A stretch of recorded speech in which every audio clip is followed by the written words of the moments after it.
This is the Cincinnati and Dayton Sports Podcast with Lee W. Mowen, a weekly audio podcast that covers everything sports in the Dayton and Cincinnati, Ohio region.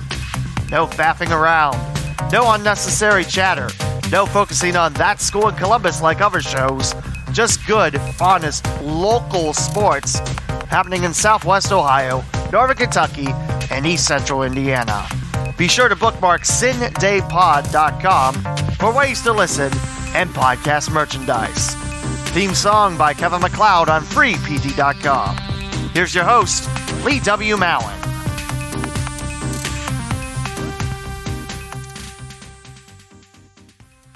Yes, it's that time again. It's time for local sports. It's too bad Dayton Radio just doesn't get it.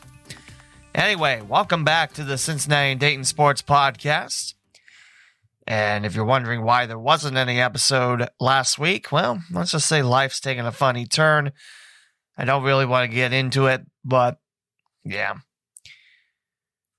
So let's start off with high school football. And I know what you're thinking. You're going to catch us up on weeks 4 and 5 scores. No, I'm not. We're doing something different this week. We're going to go over the computer points from Joe Idle and tell you how the local teams are faring. I have all the tabs of the local divisions and regions of the local schools, and we're going to run through all the teams. Remember, in Ohio, this year, for the first time ever, 16 teams in each region will make the playoffs, which in Division 1, well, that means 1 or 2 schools might not get in per region, but when you get to Division 2 all the way through Division 7, which are your smallest schools in Ohio, you start to chop off some of these schools that don't make the computer points. Again, this is from joeidle.com. This is a website that's been running since 2000, and this gentleman does a very fine job of keeping track of the points. It's unofficial, but it might as well be official. It's very close to the real thing, as we're in week 6. Tonight is Football Friday, of course, and last night there are a few Thursday night football games, especially in the Dayton area. But let's go ahead and start with Division 1, Region 2. Now, mostly this is Columbus and Dayton and Middletown. Middletown, the only non-Region 4 Cincinnati area team. They're part of the Dayton-Columbus branch. And right now, on top, with 12.84 current average points, Marysville. Just a skimming ahead of the Springfield Wildcats. What a great year that Springfield's having. And in third place at a 4-1 record, the Centerville Elks. It's nice to see Centerville recharge through. It's great to see Springfield as strong as ever. Then at fourth place, you have Dublin-Jerome, Olentangy Liberty in fifth place. In sixth place, the Kettering-Fairmont Firebirds. And out of Springboro, Toledo-Whitmer, Dublin-Kaufman in ninth place. You might know Dublin-Kaufman for hosting not one, but 2 Cincinnati area teams. Then you have Huber Heights-Wayne in 10th place, Perrysburg, Miamisburg in 12th place, Findlay, Northmont, Delaware Hayes, and right now there's a 3-team tie for 16th place between 0-5 Beaver Creek, Middletown, and Toledo Start. Yes, there is 1 or 2 Toledo teams in Division 1 Region 2, which does OHSAA know about regions? Because, yeah, that's a bit of a hike, especially if Whitmer stays in the top 8. That means they're hosting Week 11. And that means number 9, which would be right now Dublin-Kaufman, which, Columbus, it's not great. Actually, it's maybe a little bit farther because they don't have direct access to 75 to get up to Toledo, but there you go. So again, top 16 teams make it. So pretty much 2 teams will be left in the dust for Division 1 Region 2. Marysville and Springfield again 4-0. Centerville and Dublin-Jerome 4-1. Olentangy Liberty at 3-2. Fairmont's 4-1. Springboro's 3-1. Toledo-Whitmer 4-1. Dublin-Kaufman 2-3. Keep in mind, it's computer points. So if you play a really tough team and still lose, that's why you're up there. Wayne, Perrysburg, Miamisburg, all 3-2. Findlay and Northmont Findlay's 2-3. Northmont's 2-2. Delaware Hayes is 2-3. And again, Beaver Creek, Middletown start tight for 16th place at 0-5. And what makes that really fun, no computer points, so it's really going to come down to who had the tougher schedule of the three. Well, then again, we still have 5 more weeks to go. 6, 7, 8, 9, 10. Yep. So let's move on to the Cincinnati Bruiser, Division I, Region 4. As the nickname I just gave suggests, these are teams in Cincinnati. I think the farthest north is Lebanon. So let's begin. Tops, and rightfully so, 5-0 St. Xavier. And followed up with Archbishop Moeller. The only loss was to the Bombers. In spectacular fashion, the Bombers 5-0 now. Milford also tied with Archbishop Moeller's record at 4-1, along with Lakota East, Princeton, and Lakota West. Yes, Princeton's in 5th place. Lakota West is in 6th place. And you might wonder, well, Lakota West shut out Princeton in dominating fashion, so why is Princeton ahead of the team that beat them and handed them their lone loss? It has to do with who Lakota West has beat and who Princeton's beat, which, Princeton's beat Anderson, Loveland, and Dublin Kaufman. Loveland and Dublin Kaufman on the road. And then Fairfield, who's further on down the list. Didn't expect to see Fairfield so far down, but we'll get to that in a minute. So that's your top 6 teams. Remember, 16 make it. 7th place, Coleraine, 3-2. Sycamore, then Mason, 2-3. Good start for Mason on the year, but then kind of tailed off. Walnut Hills, sitting at 2-3 as well in 10th place, followed by Hamilton, Elder at 1-3. Western Hills, Fairfield, West Claremont, Lebanon, and Oak Hills. So right now, it looks like if the season were to end, Lebanon would get the edge in the 16th seed than Oak Hills. I think that's how you read the Joe Idle standings. But yeah, only one team in Region 4 will not make the playoffs. But you want to be in the top 8 so you can host in the first week of the playoffs. And again, St. X, Moeller, Milford, Lakota East, Princeton, Lakota West, Coleraine, and Sycamore due to host a playoff game. Just tell you what's on the slate of Princeton next.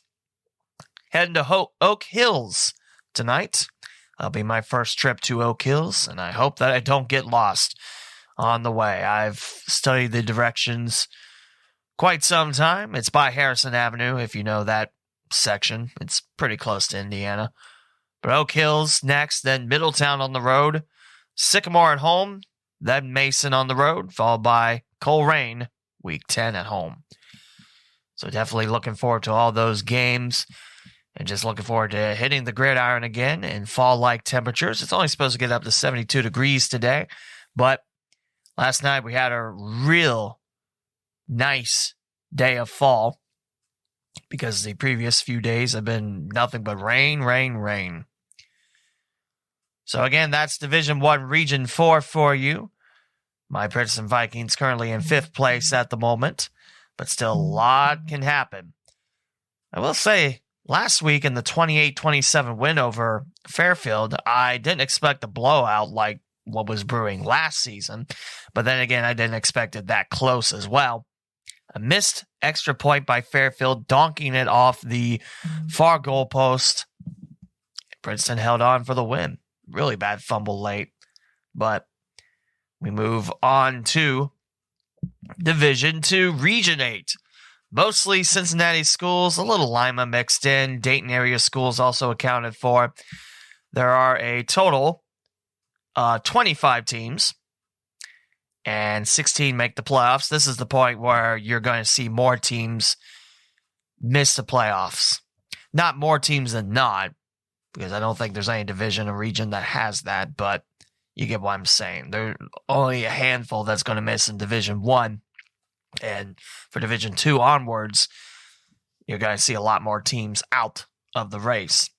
So Division 2, Region 8, you have LaSalle on top, 4-0, according to OHSAA points. The loss to IMG Academy does not count in the points. Kings 5-0, right behind the LaSalle Lancers. Piqua, another great start for the Indians this year, 4-0 for Piqua. Tays Valley in Nashville, that's south of Columbus. They're in fourth. Withrow, a 5-0 record. First time in quite some time that Withrow is undefeated at this point. I think 2003 was the last time the Tigers were undefeated. Followed by 7th place Lima Senior at 3-1. Troy is 3-2 in 8th place. And 9 through 16 are Anderson 3-2, Tecumseh 3-2, 3-2 Whitten Woods, Edgewood at 2-2, Xenia's at 3-2 with Stebbins. 15th place is Belmont, who's 1-2 at the moment, and 16th place 2-4 Sydney and the Yellow Jackets. Further on through, Little Miami, just outside the playoff bubble, followed by Columbus Briggs. Talawanda 1-3, Loveland 1-4, Harrison 1-3, Fairborn 0-4, Franklin Heights and Columbus 0-3, Columbus West is 0-5, and West Carrollton at the bottom at 0-4. So you have 4 0 teams in Region 8, Division 2. And now we move on to Division 3, Region 12. Hamilton-Baden leads this region at 5-0. Tippecanoe not far behind, 5-1. Bellbrook 3-2. They're in 3rd place. Monroe 4-1, followed up with the Golden Eagles. Lima Shawnee 4-1 in 5th place, followed by 3-1 Ross, 3-2 Wapakoneta, and 3-2 St. Mary's Memorial. 9 through 16 is Mount Healthy, Hughes, Franklin, Northwest, Chaminade Juliet, Elida in the Lima area, Bishop Fenwick, and Archbishop Alter tied with Fenwick at 2-3. And past the playoff line, you have Dunbar, Caro, Ponix, New Richmond, Aiken, Vandalia Butler, Greenville, Cincinnati Woodward, Salina, Goshen, and Trotwood Masson. I don't know if I ever thought I'd see the day where Trotwood Masson is 0-4. Not in football. That's just the losses for Trotwood Masson. Week 1, that was a dandy of a game, falling at Whitten Woods 18-0. And then week 2, that was really surprising to me, falling to Kettering Fairmont on the road 35-0. Trotwood Masson normally makes GWalk schools into chopped liver. Liver, even. Not sure what liver is, but there you go. It's a new meal no one wants. Yeah, normally Trotwood Masson has a way with GWalk schools, but Fairmont not only shut them out, but won convincingly in Kettering. The game against Springfield was called off. I believe COVID was the reason. That was a home game, supposed to be the first home game of the year for Trotwood Masson. And then the Rams fell just by a point at Harrison, 29-28. Then following up with Throw, 25-0. And the next 5 matches, 4 of the 5 will be home at home sweet Trotwood Masson High School. Belmont and Ponitz next week at Dunbar, then at home against LaSalle and Thurgood Marshall. So there's some doozies in this schedule for Trotwood Masson. It's not just a cupcake schedule like that team in Columbus has, but I mean, look, LaSalle, Whitten Woods, Harrison, they're 1-3, but they're not too shabby.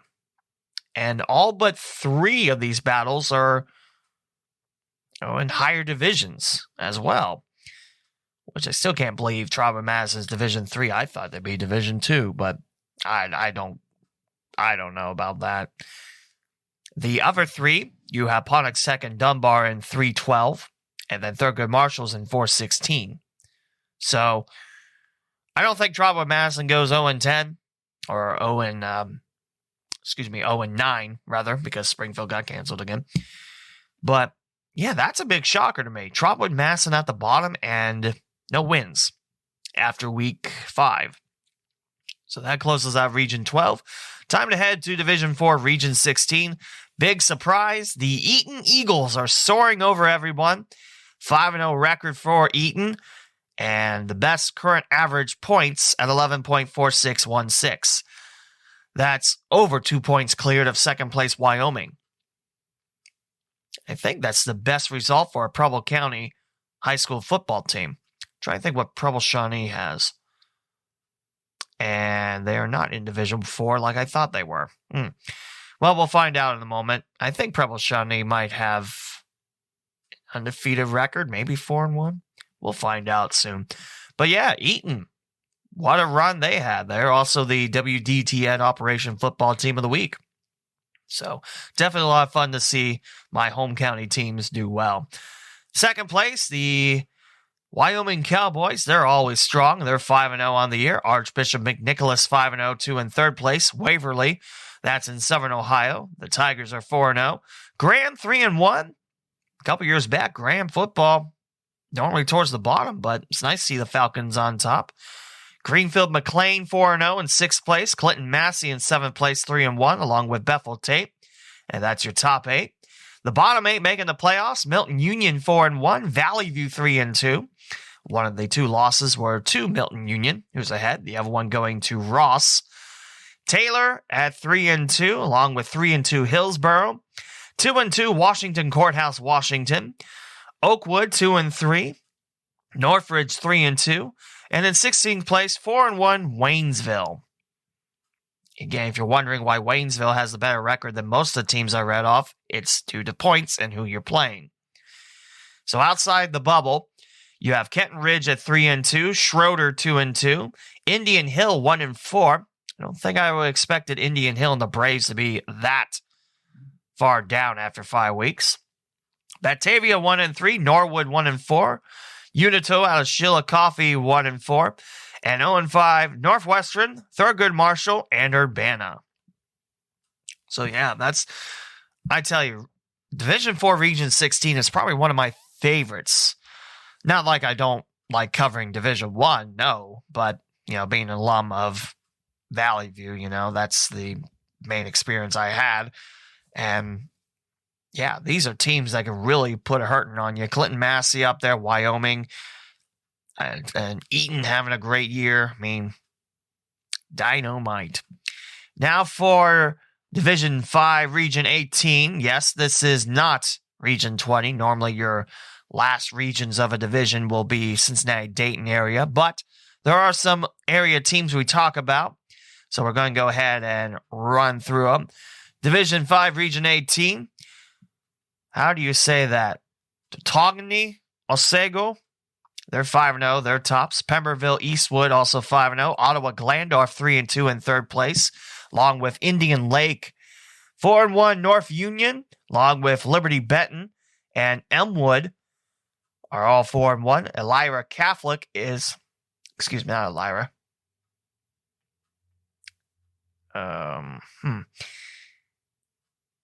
Ilya Catholic, I think that's how you say it. It's not Elira. I don't know why I was thinking. That's your top 8, though. In the bottom 8, Chippewa, Lima Beth, Genoa area, Winford, Lakota. This is not Lakota East nor West. This is Kansas, Ohio, Lakota. Yes, there were 2 Lakotas once upon a time, at least I think. Brooklyn, Oak Harbor, and Marion Pleasant. Behind the bubble is Benjamin Logan at 2-3. Apple Creek Waynedale 2-3. Millbury Lake at 2-3. Fairview Park Fairview. West Salem Northwestern. Fostoria, Orville, Swanton, and Williard. Now on to Region 20, same Division 5. And Marymount leads the way. And yes, Preble Shawnee is 5-0 as well. Let's double check. I don't think the Arrows and the Eagles play each other since, and they do not. In fact, looking at the schedule, that's the toughest one I see is Arcanum, but it's at Preble Shawnee. More on that in a little bit. But Marymount 4-1, ahead in the points by 1.4 over Preble Shawnee. Brookville 4-1, right behind the Arrows. Madera 4-1, Reading 4-1. Summit Country Day in 6th place, 2-2. Versailles 4-1. And Roger Bacon rounds up the hosts for week 11. And the bottom 8, you have Purcell Marion, Springfield Shawnee, Carlisle, Taft, East Clinton, Meadowdale, Williamsburg, and Greenon at 2-2. Behind the bubble is 2-2 Claremont Northeastern, Finneytown, Blanchester, Madison Plains, West Liberty Salem 1-3. You know how much I talked about a big surprise with Trotwood Madison's winless. Well, West Liberty Salem 1-3. That's also a big surprise. Bethel 0-5. Cincinnati Hills Christian Academy, another big surprise at 0-4. 0-4 Clark Montessori, Middletown Madison, and North College Hill. Onwards to Division 6, Region 24. And Coldwater leads the way. And Coldwater only up by a little under 0.2 points over Mechanicsburg. Arcanum right there too. And all five of those teams, the Cavaliers, the Indians, and the Trojans, 5-0. Again, Arcanum at Preble Shawnee is going to be a big, big game. Fourth place is Allen East at 3-2. Gamble Montessori is 4-1. Anna 3-2. Springfield Northeastern 4-1. Great year for the Jets so far. And Paint Valley in Bainbridge is 3-2. And the traveling playoff teams, it's Fairbanks from Milford Center. Delphos Jefferson 2-3. Cincinnati Country Day 3-2. Fort Recovery, Triad, National Trail 2-3. Deer Park and Miami East at 2-3. Behind the playoff teams is Chillicothe, Huntington, Covington, Greenview, Frankfort Adena, Dixie, Dayton Christian, Minster Parkway, and St. Bernard, Elmwood Place. Dayton Christian, Minster Parkway, and St. Bernard, Elmwood Place all over. St. Bernard 0-3. Dayton Christian and Parkway 0-5, Minster 0-4. On to Division 7, Region 26. There's a couple of teams we talk about on here. Quickly through it. It's mostly Lima area teams. Bascom Hopewell Loudon is your top team in 726 at 5-0. Looks like the only undefeated team in this region. Followed by Eden. That's not Eaton. That's Edon. It's probably like, that's how you pronounce it. No, I don't know.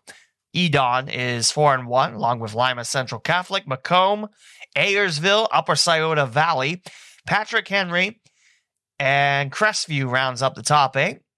And 9 through 16 is Hardin, Norvin, Waynesville, Goshen, Leipzig, Arlington, Spencerville, Antwerp, Lima Perry, and Edgerton. Is that Edgerton or Egerton? It's one of those. They're in 16th place. Behind the bubble, Tiffin Calvert, Pandora Gibola, Ada, Sycamore Mohawk, not to be confused with Sycamore in Cincinnati, nor Bishop Sycamore. Insert your best Bishop Sycamore joke here. Arcadia, North Baltimore, Delphos St. John's, Corey Ralston, Hilltop, St. Joseph, Central Catholic, and Fremont, and Vanloo.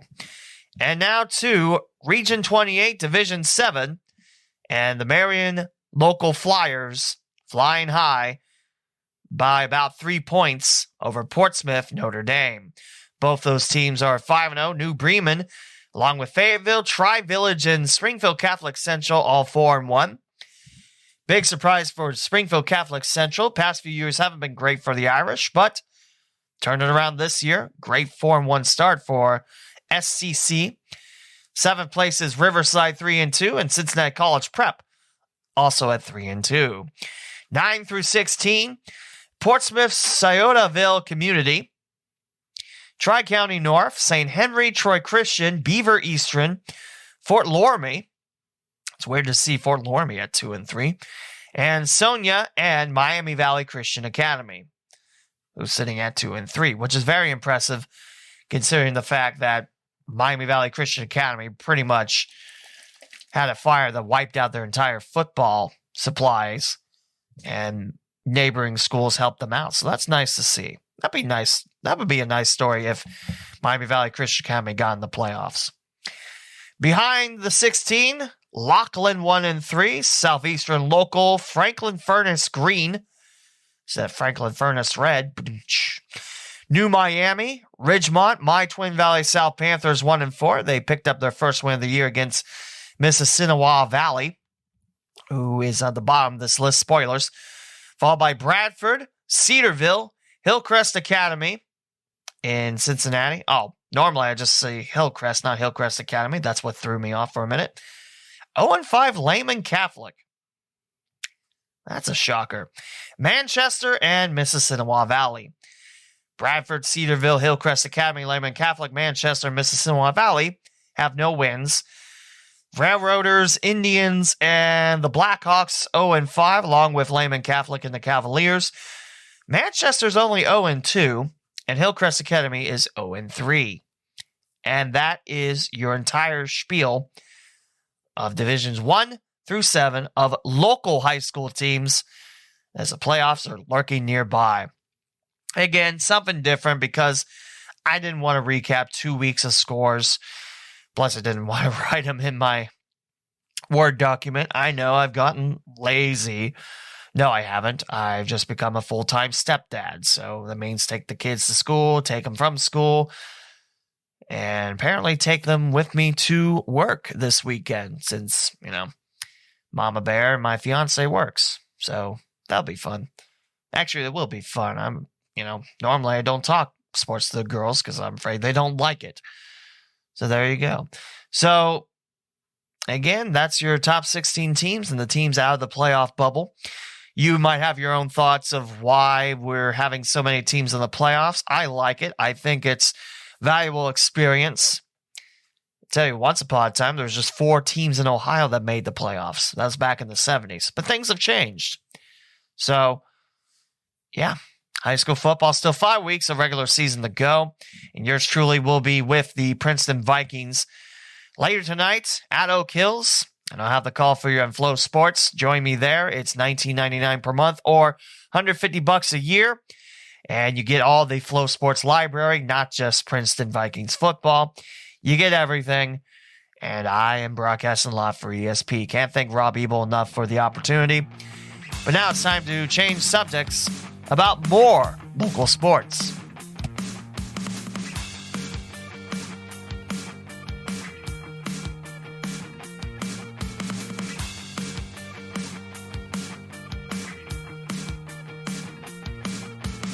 Oh, Cincinnati Reds, you take my hopes and you crush them down to size. Why, oh why, have you decided now is a good time to lose 8 straight series and in danger of losing this series at home to the Washington Nationals? Why, oh why? I'm going to go over the standings. This is wild card standings because the Reds are unable to jump Milwaukee at this time. And to be quite frank, I don't think the Reds are able to jump the Philadelphia Phillies nor the St. Louis Cardinals at this point, but I digress.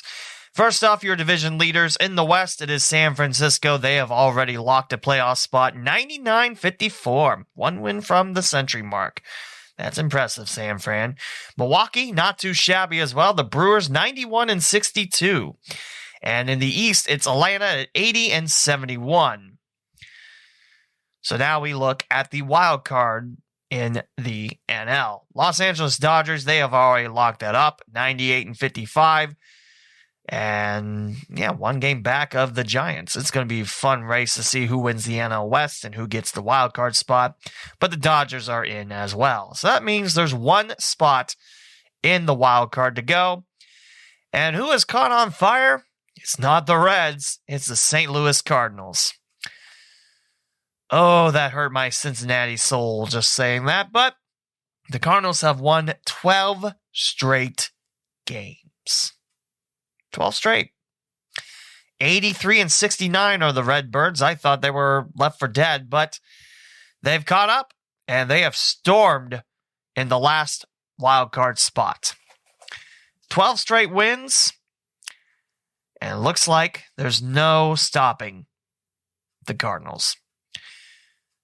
Currently, the first team out, 4.5 back of the last wild card spot, the Philadelphia Phillies, and 5.5 out, there's Cincinnati. Won Cincinnati 12 games over 500 at one point. Now it's 78-75. You're trending the wrong way, Reds. Why do you choose this time? A half game back of the Reds are the San Diego Padres and the New York Mets. Still technically alive, but 1 more loss and pow go the Mets. They're 10 back and 73-79 overall. The teams eliminated from playoff contention altogether: Colorado, the Cubs, Miami, Washington, Pittsburgh, Arizona. I like to put this into statement. Reds have had 2 series against Pittsburgh. Lost one in Pittsburgh, split at home. Really? That's what you choose to do? Lose a series to second to last Pittsburgh? Oh. And I know going 1-5 against Arizona, who is dead last, doesn't help, but that was when Arizona wasn't a complete dumpster fire. That's how I'm defending it. Just why, Reds? Why? Why is this the time to just start shutting down? And you can spin it like, oh, we're not spiraling. Yes, you are. Yes, you are.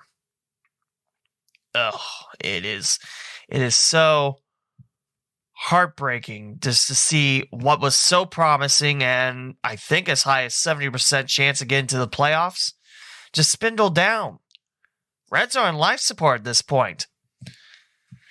It all really started with the series against Detroit.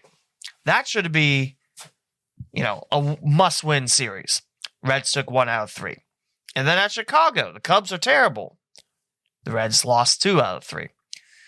At the Cardinals, this is a tough series, but if you're going to make a playoff stand, this is the one to win. Reds lost that series. Okay, Pittsburgh Pirates, this is a team you should steamroll. You've been doing it all year. Lost 2 of 3. And then the Dodgers series, which I expected the Reds lose, well, to be frank, all of them.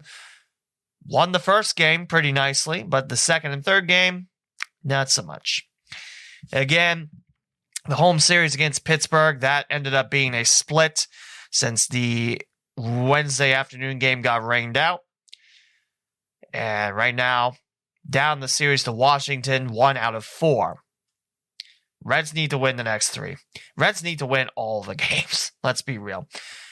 Oh, by the way, the Pittsburgh game that got rained out is now Monday at 1:10 instead of being an off day. I thought they had another series at Pittsburgh, but there you go. Then 2 at the White Sox. They have already clinched the AL Central. And then 3 at Pittsburgh. Like I said, the Reds are on life support, but you just got to start hoping that the Cards cool off. But I don't know. I honestly don't know if the Reds can pull it off. Honest to goodness. And yeah, I can make the points that, hey, TJ Friedel is now a Cincinnati Red, which is awesome. He was one of my favorite Dragons of 2017. Dowry Moretta, he's really turned it around. He's been an ace out of the bullpen. It's just, why tease us, Reds? Why now, of all times? And the big news is David Bell extended through 2023. I personally don't mind David Bell. Yes, he makes stupid decisions, but what manager doesn't? That's all part of the whole spiel. These managers don't have, vision into the future. Like, if I pinch hit this guy here, then he's just going to, into a triple play, and then we lose down by, 10 runs. You get what I'm saying. I mean, some of the decisions David Bell makes is questionable.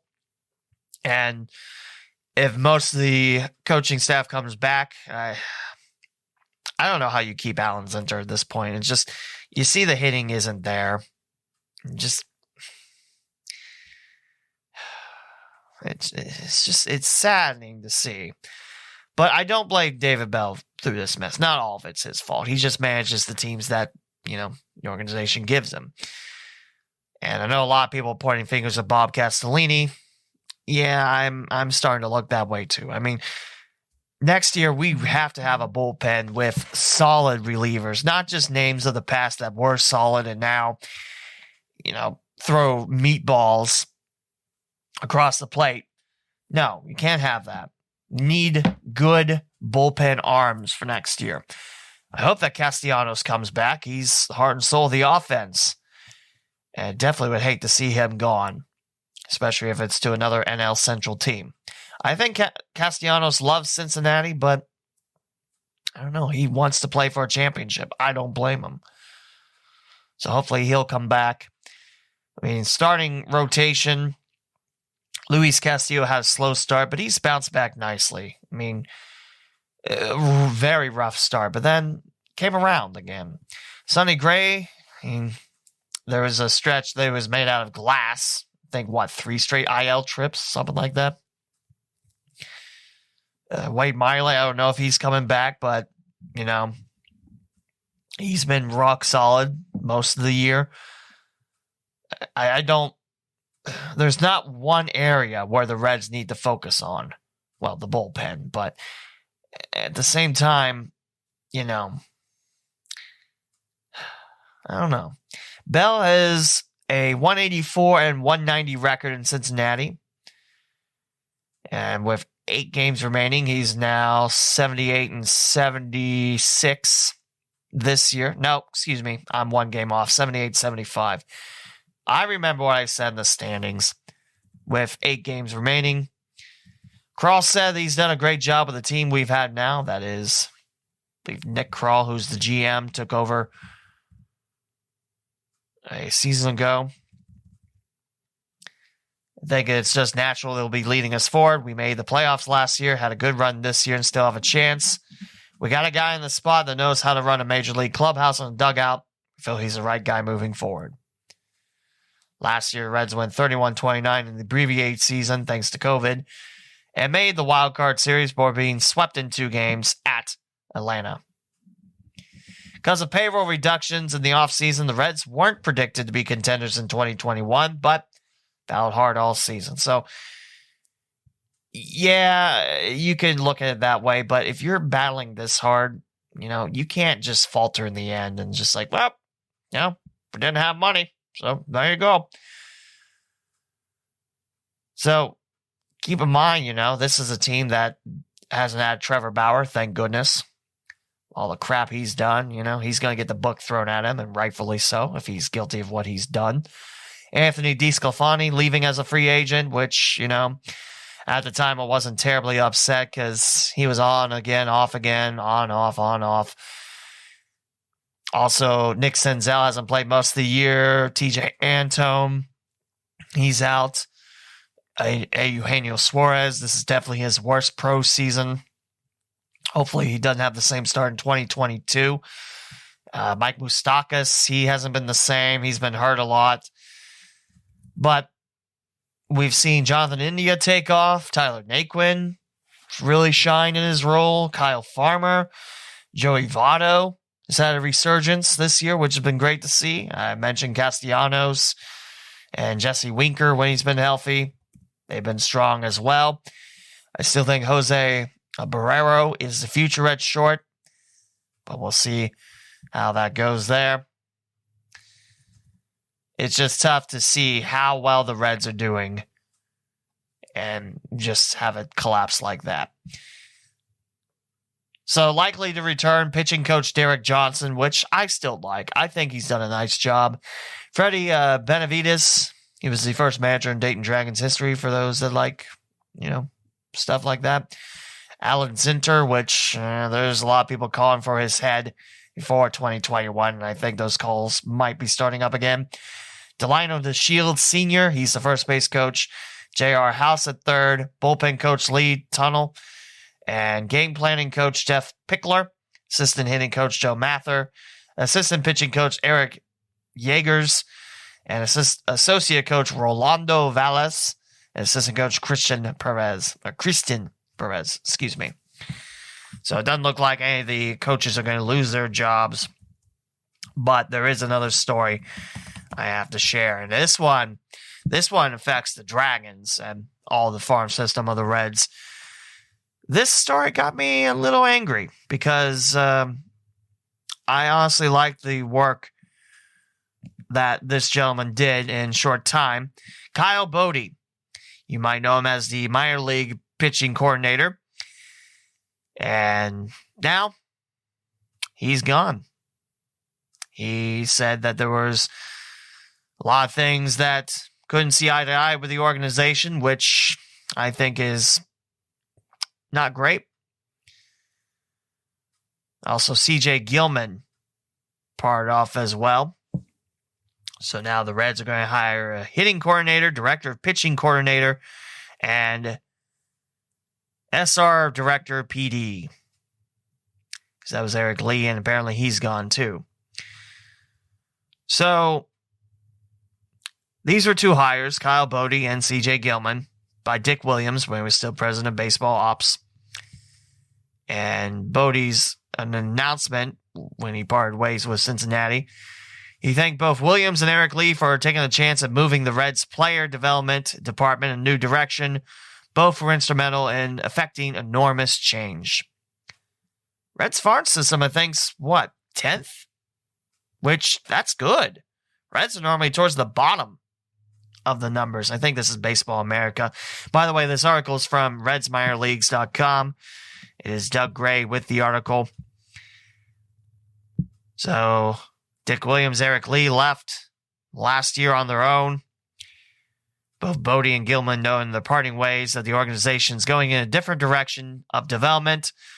But it seems incredibly clear that the front office under Dick Williams and the front office under Nick Kroll see things quite differently.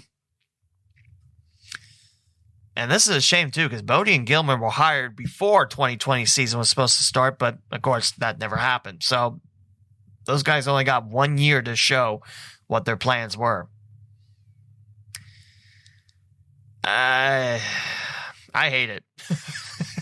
I don't think there's any way I can sell this off in a positive spin. I hate it.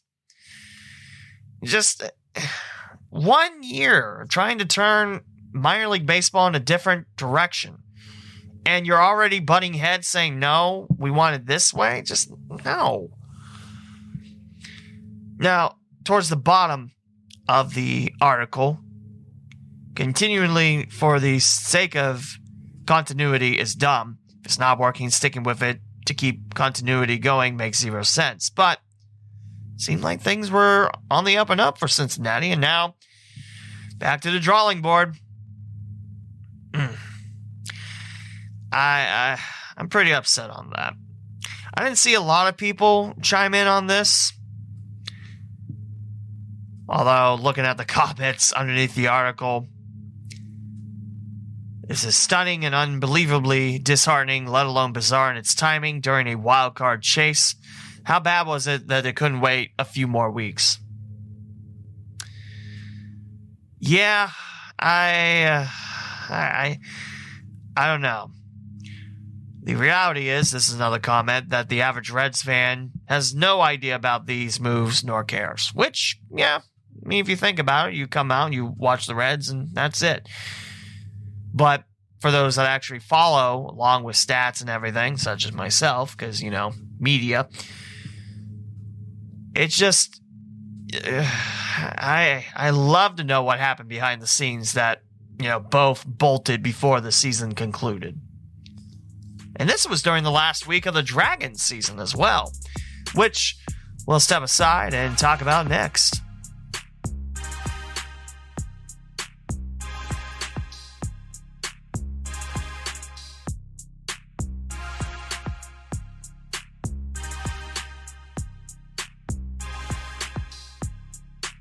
So I'm sorry to say, the Dayton Dragons did not make the playoffs, made a heck of a run towards the end, and for the first time this season, swept an opponent in 6 games. The closest the Dragons got to was the season opener at Great Lakes, winning 5 of 6.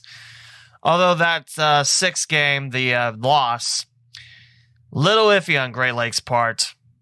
They pulled the Chicago Cubs and said, oh, we can't play in this rain. Oh, we're going to play anyway. No, we're not. Game's over. We win. But I digress. The Dayton Dragons season has ended, and Dayton finishes the co-East Division champs of the High A Central with Lake County at 65 and 55, 2 games better than Great Lakes. Lansing finishes in a tie for 4th with West Michigan, 58 and 62 for the Lugnuts and the Whitecaps.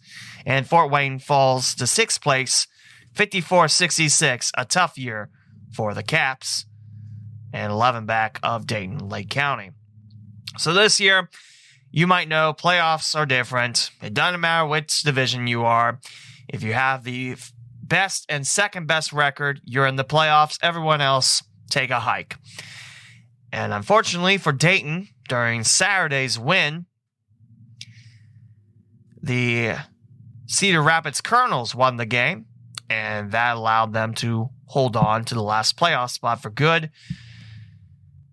It was a tough way to falter as Dayton finishes 65 and 55 on the year. Dayton won the last game 5-3. Juan Martinez had a go-ahead 3-1 home run, and Matt McClain in the first inning had a 2-run inside the park home run. Those are very rare to see.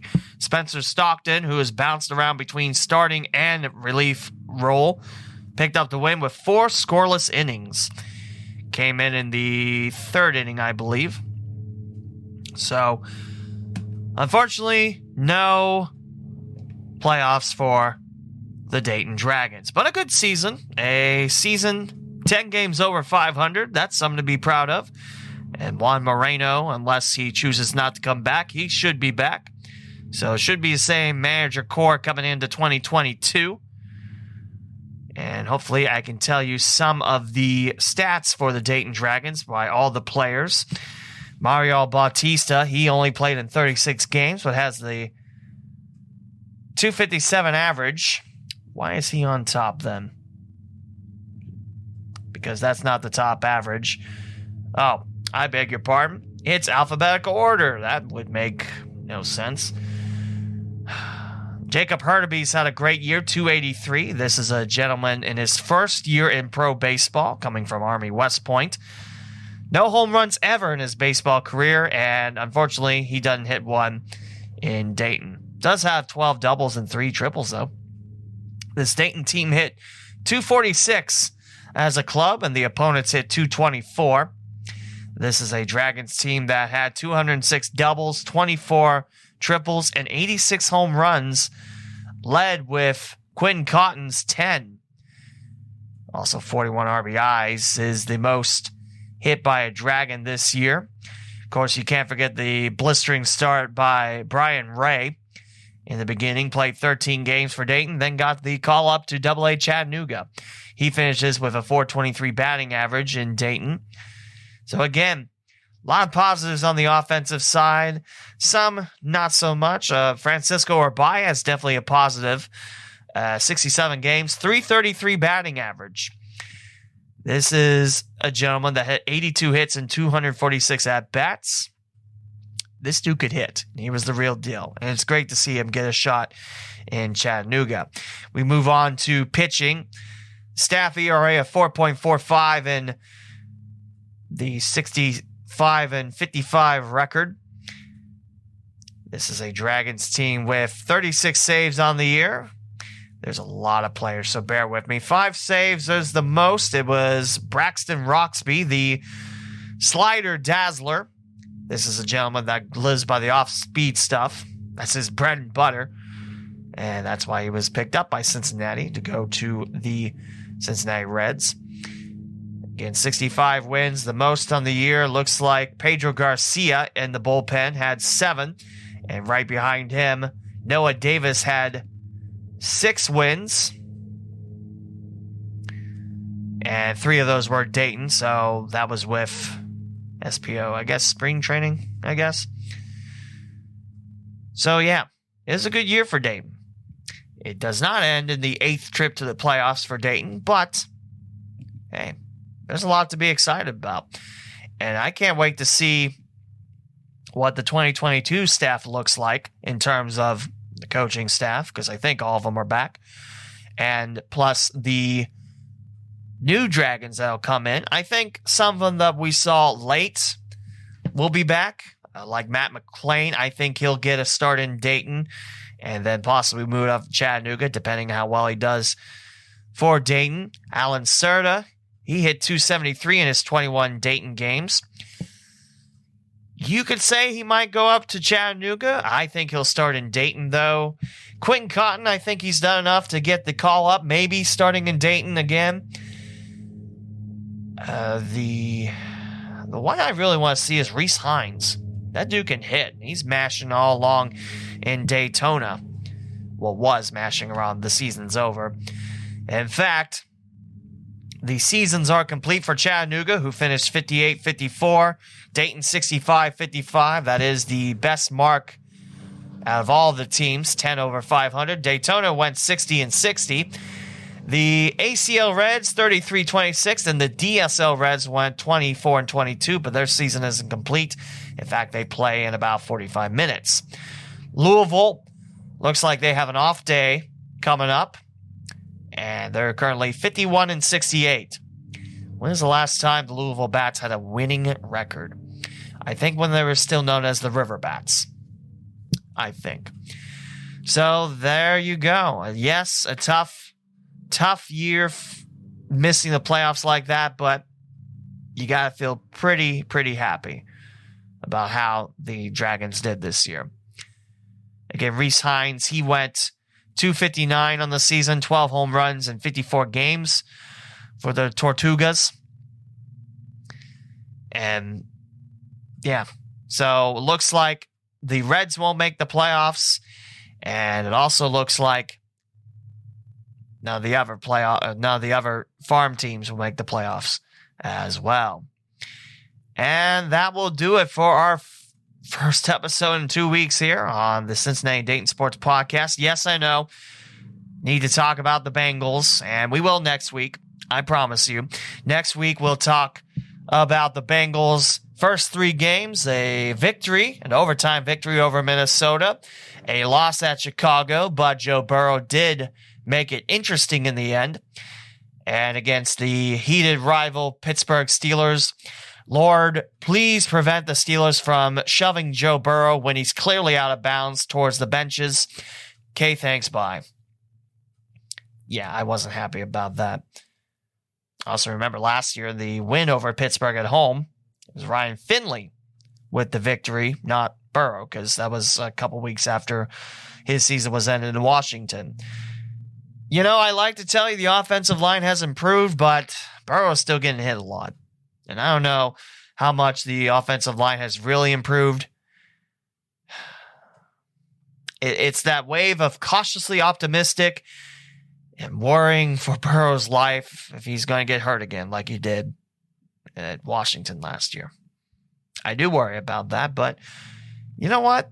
This Bengals, to me, it warrants the enthusiasm. I think there have been improvements made. The defense is pretty good.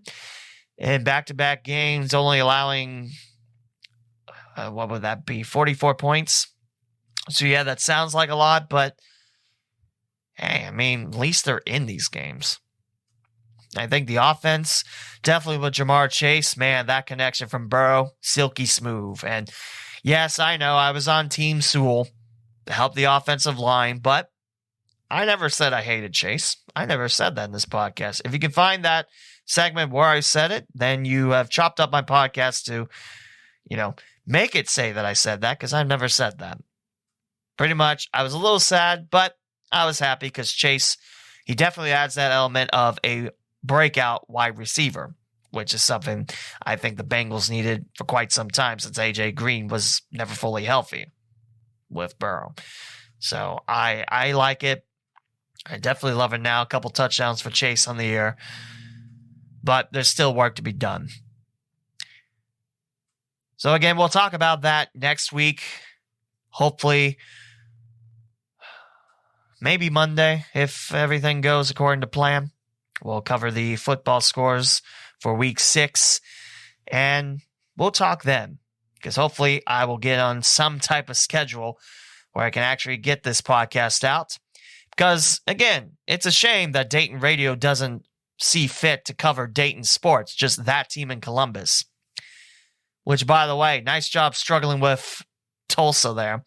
And Akron, a nighttime game. Woo! You're really... You know what? When is the last time Akron has done anything in football? Let's take a look real quick.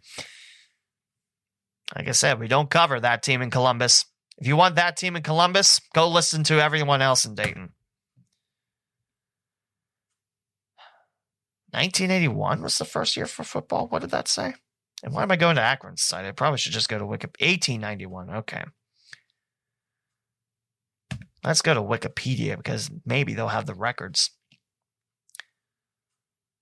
Zips overall 507, 524, and 36. This is not bashing Akron. This is saying that the schedule for that team in Columbus is so weak, it is not funny.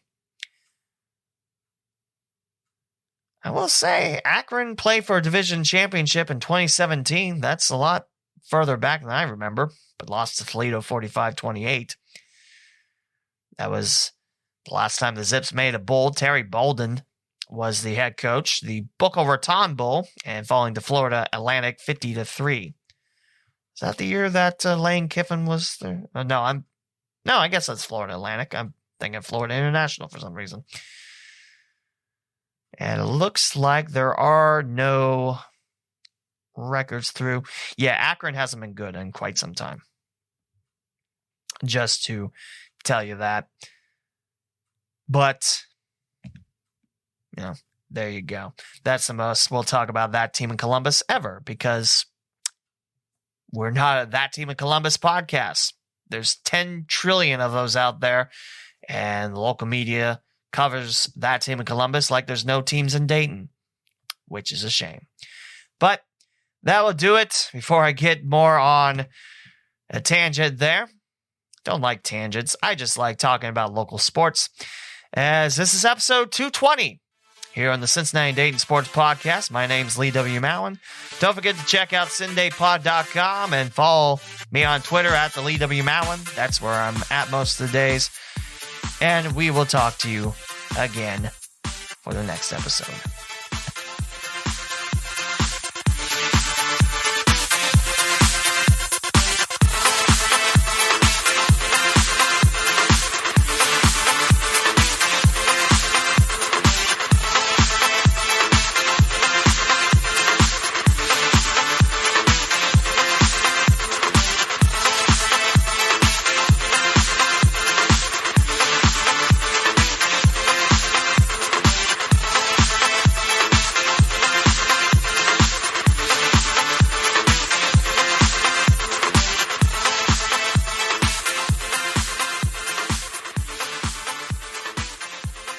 Thank you for listening to this episode of the Cincinnati and Dayton Sports Podcast with Lee W. Mallon.